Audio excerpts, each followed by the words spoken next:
Big boss season 12ರ 7ನೇ ವಾರದ nomination ಪ್ರಕ್ರಿಯೆಯಲ್ಲಿ evict ಆಗಿ ಹೋದಂಥ ವ್ಯಕ್ತಿಗೆ ದೊಡ್ಡ ಮಟ್ಟದ ಮೋಸ ಆಗಿಬಿಟ್ಟಿದೆ ಅಂತಲೇ ಹೇಳ್ಬೋದು ಈ ವಾರದಲ್ಲಿ. ಅದರ ಕುರಿತು ನಿಮಗೆ ಇವತ್ತು ವಿವರಿಸ್ತಾ ಇದ್ದೀನಿ. ಅದಕ್ಕೂ ಮುಂಚೆ ದಯವಿಟ್ಟು ಎಲ್ಲರೂ ನನ್ನ ಯೂಟ್ಯೂಬ್ ಚಾನಲನ್ನು ಸಬ್ಸ್ಕ್ರೈಬ್ ಮಾಡಿಕೊಂಡು ಫ್ರೆಂಡ್ಸ್ಗೆ ಗ್ರೂಪ್ಗಳಿಗೆ ಶೇರ್ ಮಾಡಿ ಈ ವಿಷಯವನ್ನು ತಿಳಿಸಿ ಅಂತ ಹೇಳ್ತಾ ಬನ್ನಿ ಅದೇನು ಮೋಸ ಆಗಿದೆ ಅಂತ ಹೇಳ್ತಾ ಇದ್ದೀನಿ. ಈ ನಾಮಿನೇಷನ್ ಪ್ರಕ್ರಿಯೆಯಲ್ಲಿ 7ನೇ ವಾರದಲ್ಲಿ ಟೋಟಲ್ 8 ಜನ ಇದ್ದರು. ಅದರಲ್ಲಿ ಅಶ್ವಿನಿ ಗೌಡರವರು, ಧ್ರುವಂತ್, ಸುಧೀರ್, ರಿಷಿ ಗೌಡ, ಜಾನ್ವಿ, ರಕ್ಷಿತಾ ಶೆಟ್ಟಿ, ರಘು ಹಾರು, ರಾಶಿಕಾ ಶೆಟ್ಟಿ ಅವರು ಸೇರಿ 8 ಜನ ಇದ್ದರು. ಅದರಲ್ಲಿ ಒಬ್ಬ ಸ್ಪರ್ಧಿ ಎವಿಕ್ಟ್ ಆಗಿಬಿಟ್ಟಿದ್ದಾರೆ. ಅವರು ಟಾಪ್ 2 ಸ್ಥಾನದಲ್ಲಿದ್ದರು. ಅಂಥವರೇ ಎವಿಕ್ಟ್ ಆಗಿ ಇವತ್ತು ಮನೆಗೆ ಹೋಗಿಬಿಟ್ಟಿದ್ದಾರೆ. ಅಂಥ ಒಂದು ಮೋಸವನ್ನು ಈ ಬಿಗ್ ಬಾಸ್ನವರು ಮಾಡಿ ಅರ್ಹರಿದ್ದ ಒಬ್ಬ ವ್ಯಕ್ತಿಯನ್ನು ಎಲಿಮಿನೇಟ್ ಮಾಡಿ ಎವಿಕ್ಟ್ ಮಾಡಿ ತಮ್ಮ ಮನ ಬಂದಂತೆ ನಿರ್ಣಯಗಳನ್ನು ಮಾಡಿಕೊಂಡು ದೊಡ್ಡ ಮಟ್ಟದ ಮೋಸ ಮಾಡಿ ಜನರಿಗೂ ಚ್ಯೂತ್ಯ ಮಾಡಿ ಜನರಿಗೂ ಕಣ್ಣಿಗೂ ಮಣ್ಣೆರಿಸಿದ್ದಾರೆ ಅಂತಲೇ ಹೇಳ್ಬೋದು. ಕಿಚ್ಚ ಸುದೀಪ್ ಅವರು ಮೊದಲಿಗೆ ಸೇವ್ ಮಾಡುವಂಥದ್ದು ಅಶ್ವಿನಿ ಗೌಡರವ್ರನ್ನ 3ನೇ ಸ್ಥಾನದಲ್ಲಿದ್ದಂಥ 8% ಮತಗಳನ್ನು ಪಡೆದಂಥ ಅಶ್ವಿನಿ ಗೌಡರವ್ರನ್ನ ಮೊದಲಿಗೆ ಕಿಚ್ಚ ಸುದೀಪ್ ಅವರು ಸ್ಯಾಟರ್ಡೇನೇ ಸೇಫ್ ಮಾಡಿಬಿಡ್ತಾರೆ. ಶನಿವಾರದಲ್ಲಿ 2ನೇ ಸೇಫ್ ಆಗಿ ರಕ್ಷಿತಾ ಶೆಟ್ಟಿ ಅವ್ರನ್ನ ಕಿಚ್ಚ ಸುದೀಪ್ ಅವರು ಸೇವ್ ಮಾಡ್ತಾರೆ. ಅವರು 50% ಮತಗಳನ್ನು ಪಡೆದಿದ್ದಂಥ ರಕ್ಷಿತಾ ಶೆಟ್ಟಿ ಅವರು ಟಾಪ್ 1 ಇದ್ದರು ಈ ವಾರದಲ್ಲಿ. ಹಾಗಾಗಿ ಅವ್ರನ್ನ 2ನೇ ವ್ಯಕ್ತಿಯಾಗಿ ಸೇವ್ ಮಾಡ್ತಾರೆ ಕಿಚ್ಚ ಸುದೀಪ್ ಅವರು. ನೋಡಿ ಯಾವ ರೀತಿಯ ಟ್ರಿಕ್ಸನ್ನು ಯೂಸ್ ಮಾಡ್ತಾರೆ ಕಿಚ್ಚ ಸುದೀಪ್ ಅವರು ಅಂದರೆ ಯಾರಿಗೂ ಅನುಮಾನ ಬರಬಾರ್ದು. ಎಲ್ಲೋ ಅಶ್ವಿನಿ ಗೌಡನೇ ಟಾಪ್ ಅನ್ನೋ ಥರ ಫೀಲ್ ಆಗ್ತಾ ಇದ್ದಾರೆ ಜನ. ಆ ರೀತಿಯಲ್ಲಿ ಸೇವ್ ಮಾಡಿಬಿಡ್ತಾ ಇದ್ದಾರೆ. ಸ್ಯಾಟರ್ಡೇ ಮುಗಿದ್ಮೇಲೆ ಸಂಡೇ ಮೊದಲಿಗೆ ಸೇವ್ ಮಾಡಿದ್ದಂತೂ 6ನೇ ಸ್ಥಾನದಲ್ಲಿದ್ದ ರಾಶಿಕಾ ಶೆಟ್ಟಿ ಅವ್ರನ್ನ. ಅದಾದಮೇಲೆ ಧ್ರುವಂತ್ ಅವ್ರನ್ನ 5ನೇ ಸ್ಥಾನದಲ್ಲಿದ್ದರು. ಅವರು ಕೂಡ 7% ಮತಗಳನ್ನು ಪಡೆದಿದ್ದರು ರಾಶಿಕಾ ಶೆಟ್ಟಿ ಅವ್ರ ಜೊತೆ. ಅವ್ರಿಗೆ ಸೇವ್ ಮಾಡಿಬಿಟ್ರು. ಆದರೆ 8%ನೊಂದಿಗೆ 4ನೇ ಸ್ಥಾನದಲ್ಲಿದ್ದ ಜಾನ್ವಿ ಅವ್ರನ್ನ ಸೇವ್ ಮಾಡಲಿಲ್ಲ. 2ನೇ ಸ್ಥಾನದಲ್ಲಿದ್ದ 9% ಮತಗಳನ್ನು ತಗೊಂಡಿದ್ದ ಕಾಕ್ರು ಸುಧೀರ್ ಅವ್ರನ್ನ ಕೂಡ ಸೇವ್ ಮಾಡಲಿಲ್ಲ. ರಿಷಿ ಗೌಡ ಅಂತೂ 2% ಮತಗಳನ್ನು ಪಡೆದು 7ನೇ 8ನೇ ಸ್ಥಾನದಲ್ಲಿದ್ದರು. ಅವರು ನ್ಯಾಚುರಲ್ ಆಗಿ ಅವ್ರನ್ನ ಸೇವ್ ಮಾಡಲಿಲ್ಲ, ಓಕೆ. ಆದರೆ ರಘು ಅವರು ಯಾವ ಸ್ಥಾನದಲ್ಲಿದ್ದರು, ಎಷ್ಟು ಮತಗಳು, ಎಷ್ಟು ಪರ್ಸೆಂಟ್ ಅಂತೂ ಯಾರಿಗೂ ಗೊತ್ತೇ ಆಗಲಿಲ್ಲ. ಅವರನ್ನು ನಾಮಿನೇಷನ್ ಪ್ರಕ್ರಿಯೆ ಲೀಸ್ಟಲ್ಲಿ ಇರಲೇ ಇಲ್ಲ ಅಂತಲೇ ಹೇಳ್ಬೋದು.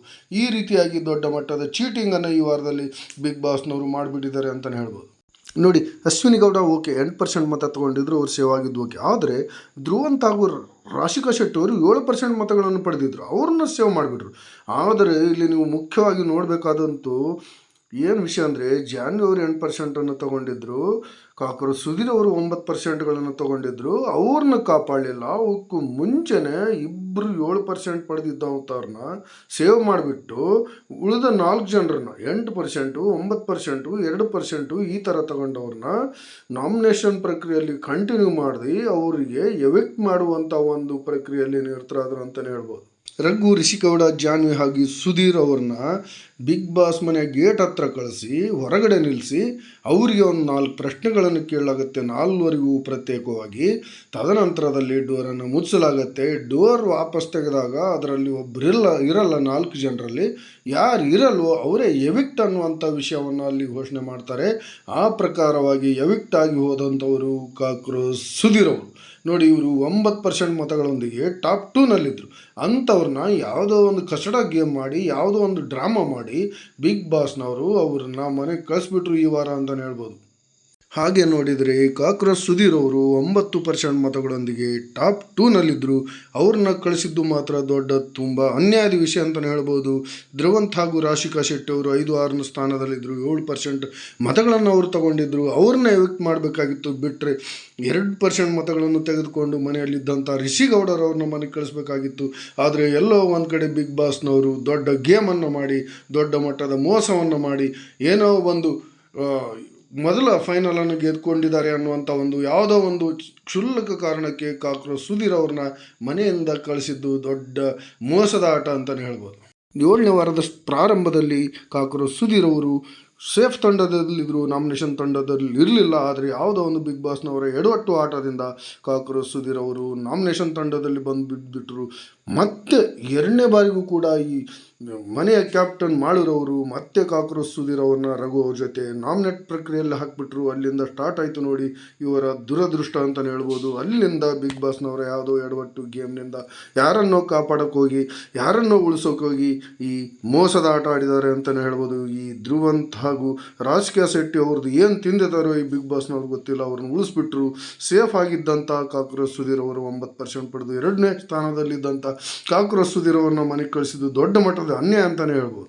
ಅಷ್ಟಕ್ಕೂ ಕಿಚ್ಚ ಸುದೀಪ್ ಅವರು ಇದ್ದಾಗಲೂ ಈ ಥರದ ಅನ್ಯಾಯ ನಡೆದು ಬಿಟ್ಟಿದೆಯಾ, ಅಥವಾ ಕಿಚ್ಚ ಸುದೀಪ್ ಅವರೇ ಈ ಅನ್ಯಾಯವನ್ನು ಮಾಡಿಬಿಟ್ರ, ಯಾರನ್ನೋ ಕಾಪಾಡೋಕ್ಕೆ ಹೋಗಿ ಅನ್ನುವಂಥ ಒಂದು ಪ್ರಶ್ನೆ ಹುಟ್ಟಿಕೊಂಡಾಗ ಅದಕ್ಕೆ ಬೇರೆ ಪ್ರಶ್ನೆ ಇದೆ. ಇವರು ಕೇವಲ ಆ್ಯಂಕರಿಂಗ್ ಮಾಡ್ತಾ ಇದ್ರೆ ಇವರಿಗೆ ಡೈರೆಕ್ಟರ್ ಬೇರೆ ಇದ್ದಾರೆ, ಇವರಿಗೆ ಪ್ರೊಡಕ್ಷನ್ ಮಾಡೋರು ಬೇರೆ ಇದ್ದಾರೆ. ಇವರು ಸಿನಿಮಾದಲ್ಲಿ ಡೈರೆಕ್ಟರ್ ಇರ್ಬೋದು, ಸಿನಿಮಾದಲ್ಲಿ ಪ್ರೊಡ್ಯೂಸರ್ ಇರ್ಬೋದು, ಸಿನಿಮಾದಲ್ಲಿ ನಾಯಕ ನಟ ಆಗಿರ್ಬೋದು. ಇಲ್ಲಿ ಮಾತ್ರ ಕೇವಲ ಒಬ್ಬ ನೌಕರಸ್ಥ ಅಂತಲೇ ಹೇಳ್ಬೋದು. ಹಾಗಾದರೆ ಈ ಎಲ್ಲ ಕುತಂತ್ರಗಳನ್ನು, ಈ ಎಲ್ಲ ಮೋಸಗಳನ್ನು ಮಾಡಿದ್ಯಾರು? ಕಾಕ್ರೋಚ್ ಸುದೀರ್ ಅವರಿಗೆ ಮೋಸ ಮಾಡಿದ್ಯಾರು? ಬಾಟಮ್ನಲ್ಲಿದ್ದ ರಿಷಿಗೌಡರನ್ನು ಕಾಪಾಡಿದ್ಯಾಕೆ? ಪ್ರತಿ ಸಾರಿ ರಿಷಿಗೌಡರವರು ಬಾಟಮಲ್ಲಿರ್ತಾರೆ, ಹಾಗಾದರೆ ಅವ್ರನ್ನ ಕಾಪಾಡ್ತಿರೋದು ಯಾಕೆ? ಇದರ ಹಿಂದಿರುವ ಶಕ್ತಿ ಏನು ಅನ್ನುವಂಥದ್ದನ್ನು ವಿಚಾರ ಮಾಡ್ತಾ ಹೋಗ್ತಿರ್ಬೇಕಾದ್ರೆ ಅಲ್ಲಿಗೆ ಬಂದಿದ್ದಂದರೆ ಮೇಕರ್ಸ್ ತಂಡ ಎನ್ನುವಂಥದ್ದು. ಬಿಗ್ ಬಾಸ್ನಲ್ಲಿ ಒಂದು ಮೇಕರ್ಸ್ ತಂಡ ಇದೆ. ಅವರು ಡಿಸೈಡ್ ಮಾಡಿದರೆ ಕಾಕ್ರೋಚ್ ಸುದೀರ್ ಅವ್ರನ್ನ ಮನೆಗೆ ಕಳಿಸ್ಬೇಕಂತೇಳಿ. ಒಂದು ರೀತಿಯಿಂದ ನೋಡಿದರೆ ಕಾಕ್ರೋಚ್ ಸುದೀರ್ ಅವರು 3ನೇ ವಾರದಲ್ಲಿ ಮಿನಿ ಬಿಗ್ ಬಾಸನ್ನು ಗೆದ್ಕೊಂಡು ಬಂದಿದ್ದಂಥವ್ರು. ಮನೆಯಲ್ಲಿ ಇರ್ತಕ್ಕಂಥ ವ್ಯಕ್ತಿ, ಬಹಳಷ್ಟು ಜನ ಮನೆಯಲ್ಲಿ ಇರಲಾರ್ದಂಥ ವ್ಯಕ್ತಿ, ಇರಬಾರ್ದಂಥ ವ್ಯಕ್ತಿಯವ್ರನ್ನ ಕಾಪಾಡ್ಕೊಂಡು ಬಂದಿರುವಂಥ ಬಿಗ್ ಬಾಸ್ನವರು ಈ ಕಾಕ್ರೋಚ್ ಸುದೀರ್ ಅವ್ರನ್ನ ಟಾಪ್ 2 ಸ್ಥಾನದಲ್ಲಿ ನಾಮಿನೇಷನ್ ವೋಟಿಂಗ್ನಲ್ಲಿದ್ದಂಥ ಇವ್ರನ್ನ ಕಳಿಸಿದ್ದು ಯಾರು ಅನ್ನೋವಂಥದ್ದು ಮಾತ್ರ ನೋಡ್ತಾ ಹೋದರೆ ಆ ಅಧಿಕಾರ ಬಿಗ್ ಬಾಸ್ ಅಂತ ಮಾತನಾಡುವಂಥ, ಬಿಗ್ ಬಾಸ್ ಮನೆಯಲ್ಲಿ ಮಾತನಾಡುವಂಥ ಬಿಗ್ ಬಾಸ್ ಅಲ್ಲ, ಅಥವಾ ಬಿಗ್ ಬಾಸನ್ನು ಆ್ಯಂಕರಿಂಗ್ ಮಾಡುವಂಥ ಕಿಚ್ಚ ಸುದೀಪ್ ಅವರು ಅಲ್ಲ. ಅವರಿಗೆ ಅಧಿಕಾರ ಇಲ್ಲ. ಆದರೆ ಅಧಿಕಾರ ಇರುವಂಥದ್ದು ಈ ಪ್ರೊಡಕ್ಷನ್ ಟೀಮ್ಗೆ. ಈ ಮೇಕರ್ಸ್ ಟೀಮ್, ಪ್ರೊಡಕ್ಷನ್ ಟೀಮ್ ಅಂದರೆ ಅದರಲ್ಲಿ 4-5 ವಿವಿಧ ಹಂತದ ಏನು ಕಂಪ್ನಿಗಳಿರುತ್ತೆ. ಅದರಲ್ಲಿ ಬನಿಜೈ ಎಂಟರ್ಟೈನ್ಮೆಂಟ್ ಗ್ರೂಪ್ ಕಂಪ್ನಿ ಅನ್ನುವಂಥದ್ದು, ಹಾಗೂ ಅದರ ಜೊತೆಯಲ್ಲಿ ಕಮೆಂಡ್ ಆಗಿರುವಂಥ ಎಂಡೋಮೈಲ್ ಸೈನ್ ಇಂಡಿಯಾ ಎನ್ನುವಂಥ ಕಂಪ್ನಿ ಇರುತ್ತೆ.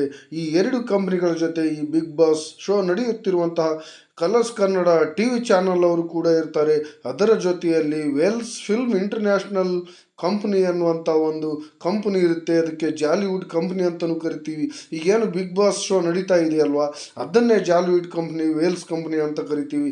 ಈ 4 ತಂಡಗಳ ಜೊತೆಗೆ ಈ ಬಿಗ್ ಬಾಸ್ ಮನೆಯಲ್ಲಿ ಕಾರ್ಯನಿರ್ವಹಿಸೋಂಥ ಈ ಪ್ರೊಡ್ಯೂಸರ್ಸ್, ಡೈರೆಕ್ಟರ್ಸ್, ಟೆಕ್ನಿಕಲ್ ಸ್ಟಾಫ್ ಎಲ್ಲರೂ ಸೇರ್ಕೊಂಡು ಈ ಒಂದು ಪ್ರೊಡಕ್ಷನ್ ಟೀಮ್ ಇರುತ್ತೆ, ಮೇಕರ್ಸ್ ಟೀಮ್ ಇರುತ್ತೆ.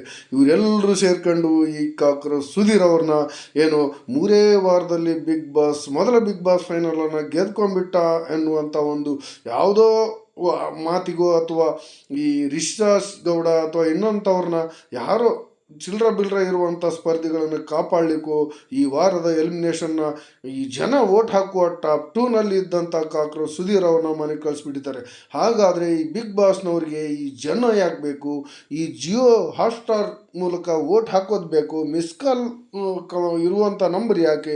ಈ ಕಂಪ್ನಿಯವರೇ ಎಲ್ಲ ನಿರ್ಣಯ ಮಾಡಿಬಿಟ್ರೆ ಜನ ಯಾಕೆ ಬೇಕು? ಜನ ಯಾಕೆ ನೋಡಬೇಕು ಈ ಬಿಗ್ ಬಾಸನ್ನು ಅನ್ನುವಂಥ ಒಂದು ಪ್ರಶ್ನೆ ಹುಟ್ಟು ಹಾಕತ್ತೆ. ತಮಗೆ ಬೇಕಾದಾಗ ಜನರ ಮೇಲೆ ಬಿಡೋದು, ತಮಗೆ ಬೇಡ ಆದಾಗ ತಮಗೆ ತಿಳಿದಂಗೆ ತೆಗೆದು ಹಾಕೋದು ಎನ್ನುವಂಥ ಈ ದುಸ್ಥಿತಿಯಲ್ಲಿ ಈ ಬಿಗ್ ಬಾಸ್ನ ಈ ಪ್ರೊಡಕ್ಷನ್ ತಂಡ ಇರುತ್ತೆ. ಇಂಥ ಪ್ರೊಡಕ್ಷನ್ ತಂಡಕ್ಕೆ ಮಾನ ಮರ್ಯಾದೆನೇ ಇಲ್ಲ, ಎಷ್ಟು ಉಗಿದ್ರು ಅವರಿಗೆ ಕಡಿಮೆ ಇಲ್ಲ ಅಂತಲೇ ಹೇಳ್ಬೋದು. ಇವರಿಗೆ ದುಡ್ಡೇ ಮುಖ್ಯ, ಅವ್ರಿಗೆ TV ರೇಟ್ಸ್ ಮುಖ್ಯ, TRP ಮುಖ್ಯ, ಹಣ ಮುಖ್ಯ, ಸ್ಪರ್ಧಿಗಳು ಮುಖ್ಯ ಅಲ್ಲ. ಈ ಒಳಗಿರುವಂಥವರ ಈ ಒಂದು ಒತ್ತಡ ಮುಖ್ಯ. ಯಾರೋ ಒತ್ತಡ ಹಾಕಿ, ಯಾರೋ ಒಂದು ಪ್ರಭಾವವನ್ನು ಬಳಸಿ ಕಾಕ್ರೋಚ್ ಸುದೀರ್ ಅವ್ರನ್ನ ಕಳಿಸಿ ರಿಷಿಗೌಡರ್ ಅಂತವ್ರನ್ನ ಉಳಿಸ್ಕೊಂಡ್ಬಿಟ್ಟಿದ್ದಾರೆ ಅಂತ ಹೇಳ್ಬೋದು. ರಾಶಿಕಾ ಶೆಟ್ಟಿ ಅಂತವ್ರನ್ನ ಉಳಿಸ್ಕೊಂಡ್ಬಿಟ್ಟಿದ್ದಾರೆ, ಧ್ರುವ್ ಅಂತವ್ರನ್ನ ಉಳಿಸ್ಕೊಂಡ್ಬಿಟ್ಟಿದ್ದಾರೆ ಅಂತಲೇ ಹೇಳ್ಬೋದು ವೀಕ್ಷಕರೇ. ತಮಿಳುನಾಡು ಮೂಲದ ಓನರ್ ಇರುವಂತಹ ಈ ವೆಲ್ಸ್ ಕಂಪ್ನಿ ಜಾಲಿವುಡ್ ಸ್ಟುಡಿಯೋದಲ್ಲಿ ಪ್ರಭಾವ ಈ ಬಿಗ್ ಬಾಸ್ ಮೇಲಿದೆ. ಈ ಬನಿಜಾ ಎಂಟರ್ಟೈನ್ಮೆಂಟ್ ಕಂಪ್ನಿಯ ಪ್ರಭಾವ ಬಿಗ್ ಬಾಸ್ ಮೇಲಿದೆ. ಈ ಕಲರ್ಸ್ ಕನ್ನಡ TV ಪ್ರಭಾವ ಬಿಗ್ ಬಾಸ್ ಈ ಸ್ಪರ್ಧಿಗಳ ಮೇಲಿದೆ. ಹಾಗೂ ಈ ಪ್ರೊಡ್ಯೂಸರ್, ಡೈರೆಕ್ಟರ್ಸ್ಗಳ ಪ್ರಭಾವ ಈ ಸ್ಪರ್ಧಿಗಳ ಮೇಲಿದೆ.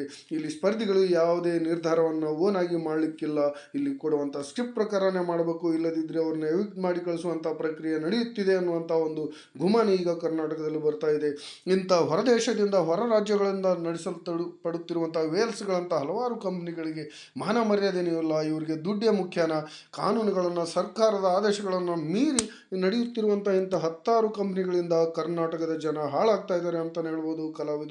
ಕರ್ನಾಟಕದ ಕಲಾವಿದರು ಹಲವಾರು ರಿಯಾಲಿಟಿ ಶೋಗಳ ಮೇಲೆ ಈ ಕಂಪನಿಗಳು ಪ್ರಭಾವವನ್ನು ಬೀರಿ ತಮ್ಮ ಲಾಭವನ್ನು ಮಾಡ್ಕೊಳ್ತದವೆ ಹೊರತು ಈ ಕಲಾವಿದರ ಜೀವದ ಜೊತೆ, ಅವರ ಒಂದು ಕಲೆಯ ಜೊತೆ ಆಟ ಆಡ್ತಾ ಇದ್ದಾರೆ ಅಂತಲೇ ಹೇಳ್ಬೋದು. ಒಂದು ನಾಮಿನೇಷನ್ ಪ್ರಕ್ರಿಯೆಯಲ್ಲಿ ಟಾಪ್ 2 ಸ್ಥಾನದಲ್ಲಿದ್ದಂತಹ ಕಾಕ್ರೋಚ್ ಸುದೀರ್ ಅವ್ರನ್ನ ಕಳಿಸಿರುವಂತಹ ಈ ಬಿಗ್ ಬಾಸ್ನವರು ಲುಚ್ಚ ಆಟ ಆಡಿಸ್ತಾ ಇದ್ದಾರೆ, ದೊಡ್ಡ ಹೊಲಸು ಆಟ ಆಡಿಸ್ತಾ ಇದ್ದಾರೆ ಅಂತಾನೆ ಹೇಳ್ಬೋದು ವೀಕ್ಷಕ. ಈ ಬಿಗ್ ಬಾಸ್ ಶೋ ಮೂಲಕ ಕರ್ನಾಟಕದ ಬಿಗ್ ಬಾಸ್ ವೀಕ್ಷಕರನ್ನ, ಕರ್ನಾಟಕದ ಜನತೆಯನ್ನ, ಕರ್ನಾಟಕದ ಕಲಾವಿದರನ್ನ ಮೋಸ ಮಾಡ್ತಾ ಇದ್ದಾರೆ ಅಂತಾನೆ ಹೇಳ್ಬೋದು. ಇದಕ್ಕೆ ಕಲಾವಿದರು ಎಚ್ಚರಗೊಳ್ಬೇಕಂತ ಹೇಳ್ತಾ, ಈ ವಿಡಿಯೋ ಇಷ್ಟ ಆದರೆ ದಯವಿಟ್ಟು ಲೈಕ್ ಮಾಡಿ, ಶೇರ್ ಮಾಡಿ ಅಂತ ಹೇಳ್ತಾ ಎಲ್ರಿಗೂ ಧನ್ಯವಾದಗಳು.